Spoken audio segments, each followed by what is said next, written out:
I'm Mark Halperin. I'm John Heilemann, and with all due respect to Apple, shake it off, shake it off.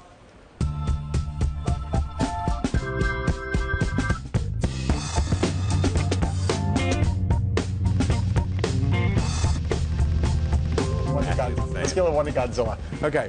Happy National Chocolate Eclair Day, sports fans. In our lineup tonight, a poll, a Paul, and a podcast.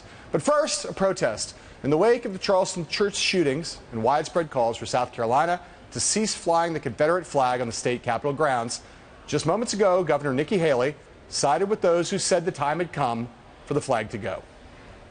15 years ago, after much contentious debate, South Carolina came together in a bipartisan way to move the flag from atop the Capitol dome. Today, we are here in a moment of unity in our state, without ill will, to say it's time to move the flag from the Capitol grounds.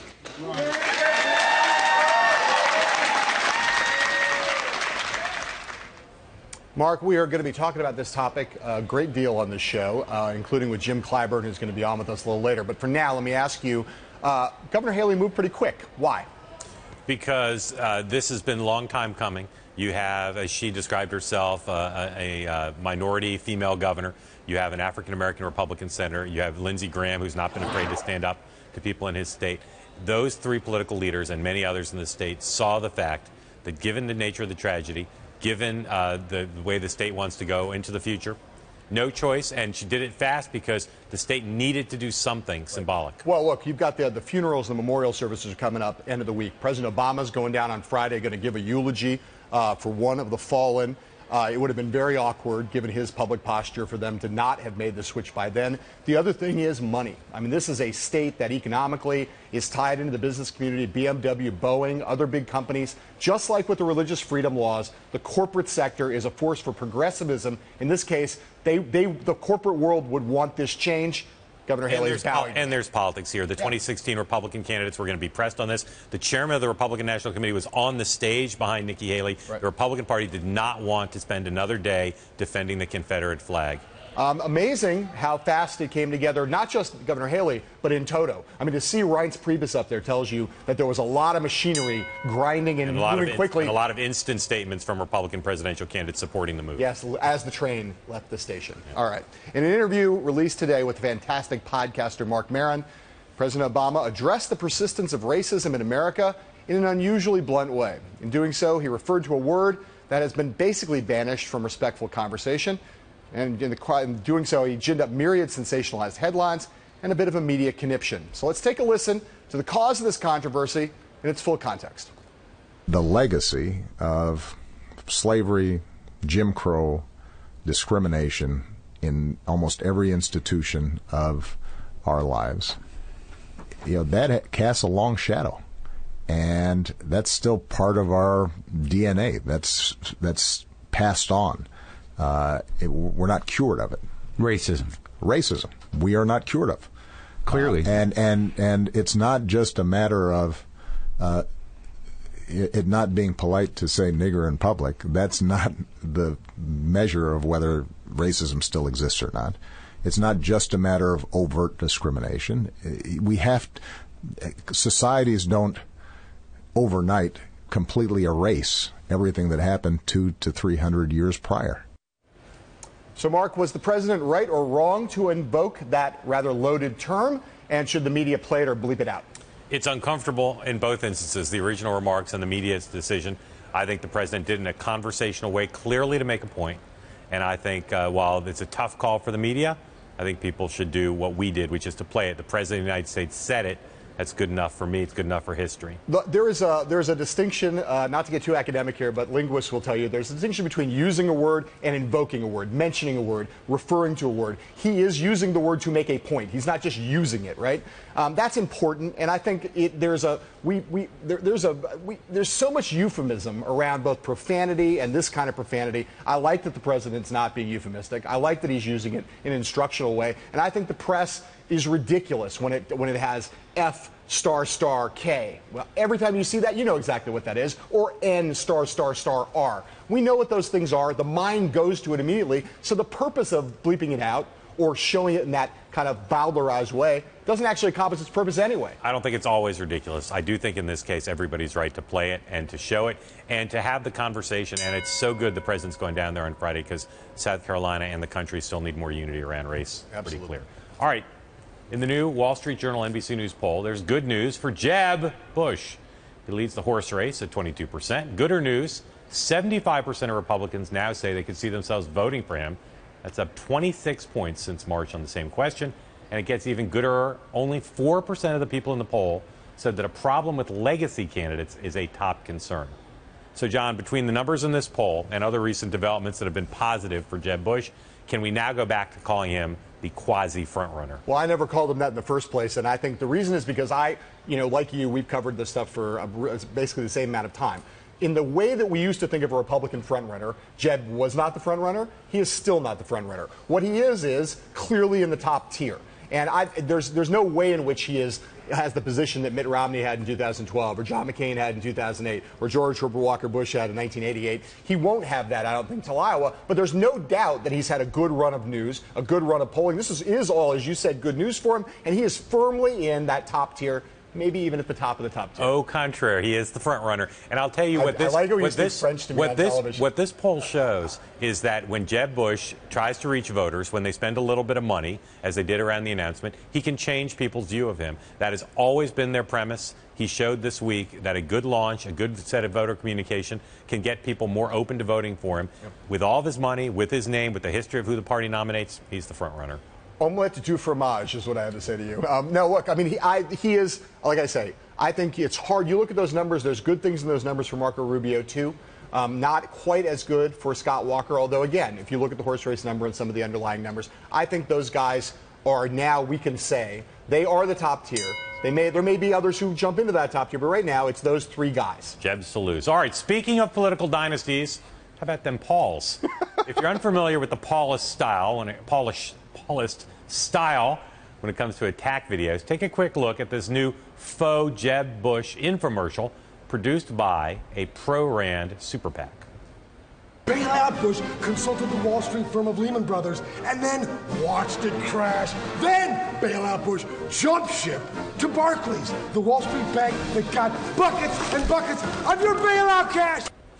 So much going on there. Funny, yes. Quirky, yes. Odd, surreal, all of those things. But that is, for those of us who've seen this before, a very familiar part of the Paul family playbook. For a refresher course, watch these highlights from over the years from the Paul family and Team Paul. Why are you voting for McCain?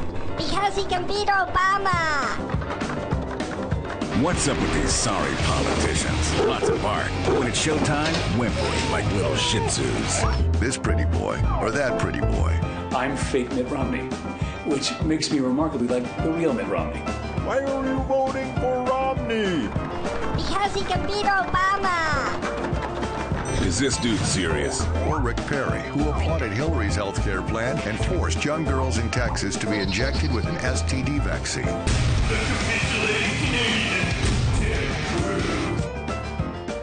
So Team Rand, his super PAC, is going after, with this web video targeted, Jeb Bush on the issue of bailouts. Why, at this point early in the cycle, are they targeting Jeb with their antic madcap video? Why are you asking me this question?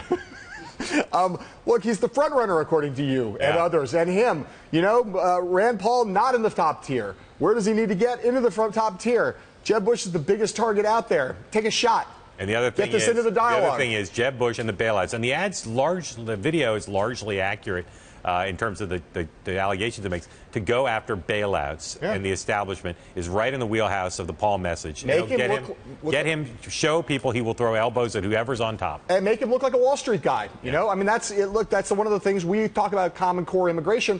The Wall Street connections, the Barclays connection, those are things that if you're an anti-establishment candidate, you should want to tag Jeb Bush with, because he looks a little weak there. There are going to be a lot more of those videos. All right, coming up, South Carolina Congressman James Clyburn is live as his state braces to take down the Confederate flag. And we'll have more highlights from Governor Nikki Haley's afternoon remarks on all of this. We'll be right back. Moments ago, Governor Nikki Haley in Columbia, South Carolina, wrapped up remarks in which she called for the Confederate flag to come down from her state's Capitol grounds. We're joined now by our colleague, Al Hunt of Bloomberg View, who's in our Washington bureau, to talk about what she said and the history of this. Al, thanks for joining us. Let's listen to part of what Governor Haley said. The hate-filled murderer who massacred our brothers and sisters in Charleston has a sick and twisted view of the flag. In no way does he reflect the people in our state who respect and in many ways revere it. Those South Carolinians view the flag as a symbol of respect, integrity, and duty. They also see it as a memorial, a way to honor ancestors who came to the service of their state during time of conflict. That is not hate, nor is it racism. At the same time, for many others in South Carolina, the flag is a deeply offensive symbol of a brutally oppressive past. As a state, we can survive, and indeed we can thrive, as we have done, while still being home to both of those viewpoints. We do not need to declare a winner and a loser here. Governor Haley also previewed the legislative and public debate that's going to start now. This is South Carolina's State House. It is South Carolina's historic moment. And this will be South Carolina's decision. To those outside of our state, the flag may be nothing more than a symbol of the worst of America's past. That is not what it is to many South Carolinians. The State House belongs to all of us. Their voices will be heard, and their role in this debate will be respected. Al, how hard is it, do you think, politically, not morally or ethically, but politically, is it for Nikki Haley to do this? Well, it shouldn't be hard now. I think the pendulum has swung. Mark, I was born in the South. My mother was a Southerner. I went to school in the South. And I admire what Nikki Haley did today, but she could not be more wrong. This is not a symbol of respect and integrity. It's a symbol of hate. This flag was put up in the South Carolina Capitol not in the 1870s, but in 1962 to say segregation now, segregation forever. It's a symbol of breaking away from the country and in order to protect the despicable practice of slavery. Pure and simple, that's what it is. Al, just take us through, given your wisdom and your long memory, take us through like a little bit of the history of this, of the Confederate flag and the various political battles that have raged in the South over it in recent years. Yeah, it's really interesting, John. David Beasley, a very conservative Republican governor in 1996, said we're going to take it down from the top of the state capitol and move it to a war memorial grounds. People were outraged. The white population went crazy. He was defeated in the next gubernatorial election by a Democrat. When he ran for the Senate, he was just clobbered by Jim DeMint. Became just absolutely untouchable in conservative circles down there. Same thing happened to Roy Barnes in Georgia. I do think, however, it's one of those issues that because of the tragedy, the awful thing that happened in Charleston, it just raised anew how deeply offensive this is to most African-American citizens. So I suspect the politics today are a lot different than they were 20 years ago. Al, if the legislature does act, does the issue of the flag go away for Democrat and Republican presidential candidates, or are there subsidiary issues that you think they'll now be asked to speak to? Well, but even the flag doesn't go away, Mark. It's still the flag of Mississippi. The emblem is still there in Mississippi. There's still places in some southern forums where the flag is raised. Even Dixie occasionally is sung.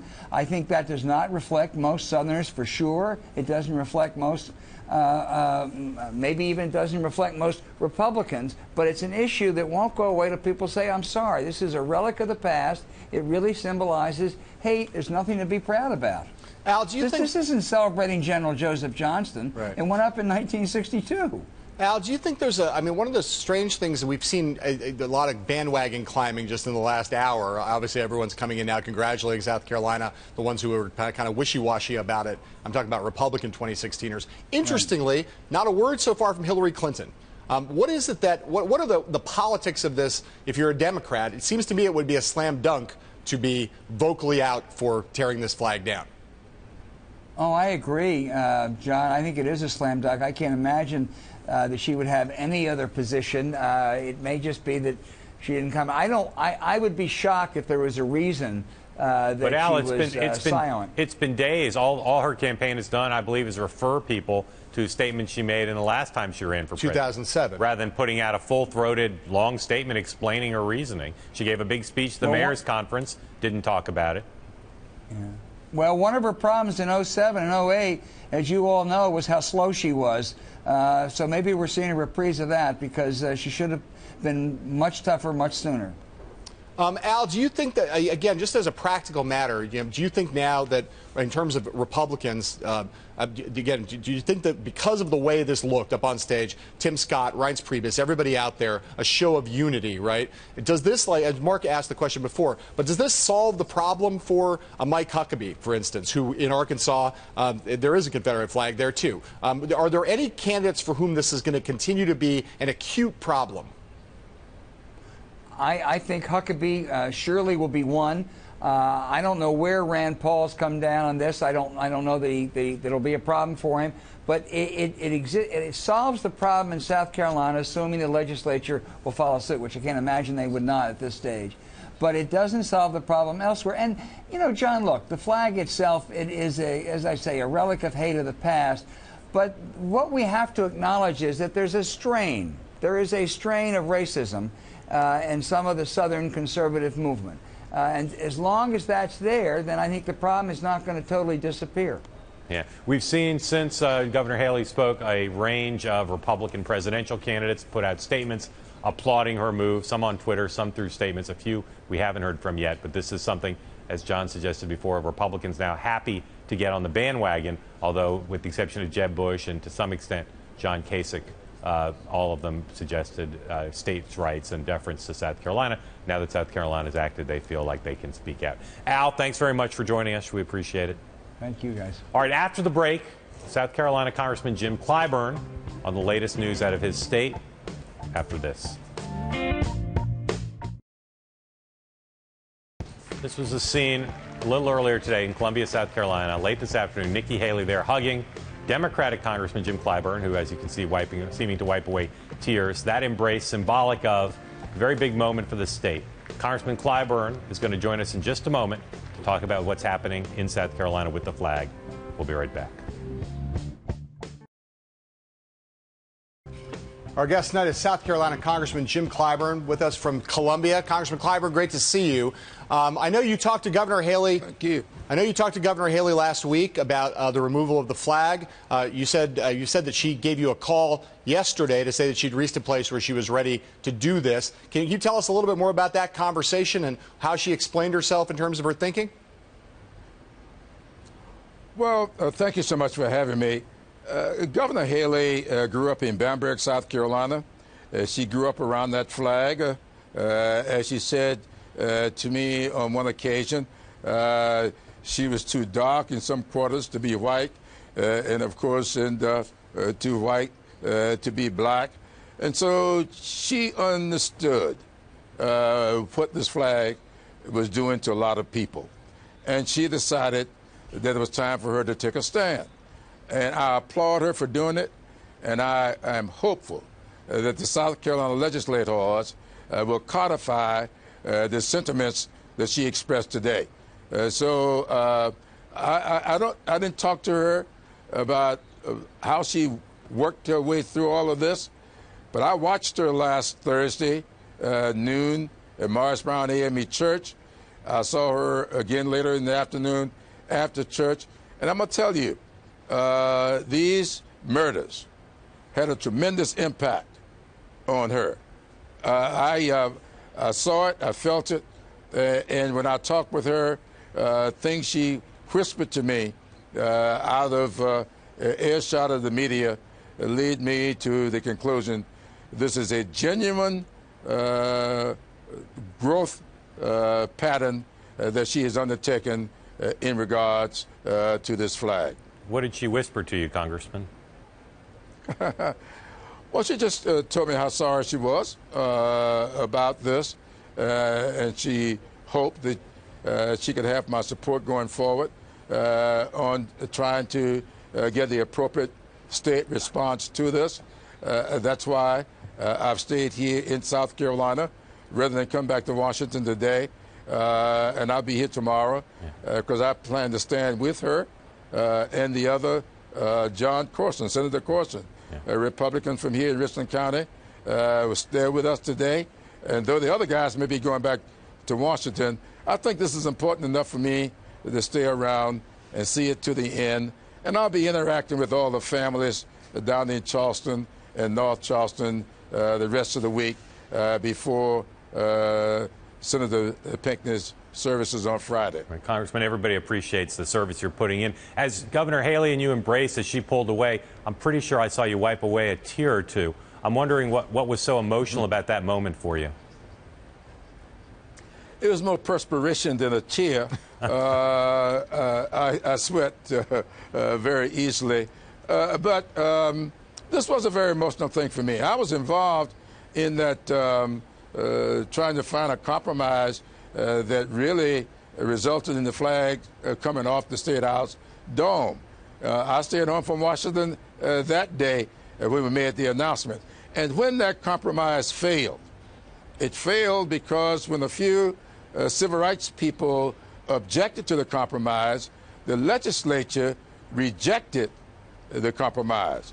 And when they put the flag where it is today, that was not the compromise. Right. That flag went to where it is today out of defiance. The legislature defiantly put the flag in front of the State House. The compromise was to put the flag adjacent to the Wade-Hampton Monument in front of the Wade-Hampton building. That's what our agreement was. Congressman, and so it's not. Yes, sir. No, just let me ask you. You just raised the way you were just saying raises the interesting next question, which is, do you think that the legislature is now going to be ready to now accept that it's time to take the flag down, or do you think this is going to have difficulty actually getting this done even after the governor has made her appeal? It's going to be difficult. It's not going to be easy. Unfortunately, too many legislators are more interested in whether or not they're going to win the next election than whether or not South Carolina will win the future. This ought to be a battle for the future of our great state. We have too many young people. Let me tell you something. Over 80% of my class graduating from South Carolina State in 1961 left South Carolina. Not because they wanted to, they left looking for opportunities. We need to be creating opportunities here for everybody. And that flag is a blight on the state, and I would hope that we will move forward together so that everybody will feel welcome coming into this state. I've had African-American executives tell me that they have turned down job offers in this state. Yes. Congressman, thank you very much. Appreciate you coming on the show. Check out BloombergPolitics.com. See you tomorrow. Thanks for watching. Sayonara.